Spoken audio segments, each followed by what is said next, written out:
Hello বন্ধুরা, এক সময়ের জনপ্রিয় অভিনেত্রী রচনা ব্যানার্জি অভিনয় জীবনে একের পর এক সুপারহিট সব সিনেমা উপহার দিয়েছেন দর্শকদের।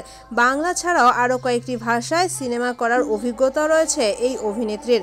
জনপ্রিয় এই অভিনেত্রী বর্তমান সময়ে সিনেমা জগৎ থেকে দূরেই রয়েছে, তবে তিনি টিভির পর্দা থেকে এখনও সরে দাঁড়াননি। বছরের পর বছর, বলা যায় বছরের পর বছর ধরে, অর্থাৎ বেশ কয়েক বছর ধরেই জনপ্রিয় বাংলা চ্যানেল জি বাংলায় দিদি নাম্বার ওয়ান নামে একটি গেম শোয়ের সঞ্চালক হিসেবে কাজ করছেন এই অভিনেত্রী। আর এখানেও তিনি বেশ জনপ্রিয়তা লাভ করেছেন।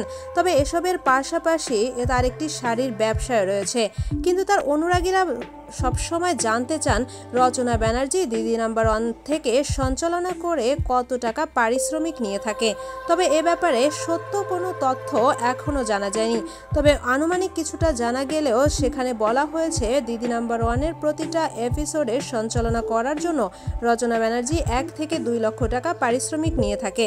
যদিও এটা পুরোপুরি সত্য কিনা তা জানা যায়নি। তবে তার অনুরাগীরা মনে করেন রচনা ব্যানার্জি যে পর্যায়ের একজন অভিনেত্রী, তাতে তার পারিশ্রমিক এমনটা হওয়া অসম্ভব কিছু নয়। তো বন্ধুরা, রচনা ব্যানার্জির দিদি নাম্বার ওয়ানে কাজ করা নিয়ে এই ছিল আমাদের ছোট্ট আয়োজন। ভিডিওটি ভালো লাগলে অবশ্যই একটা লাইক দিবেন।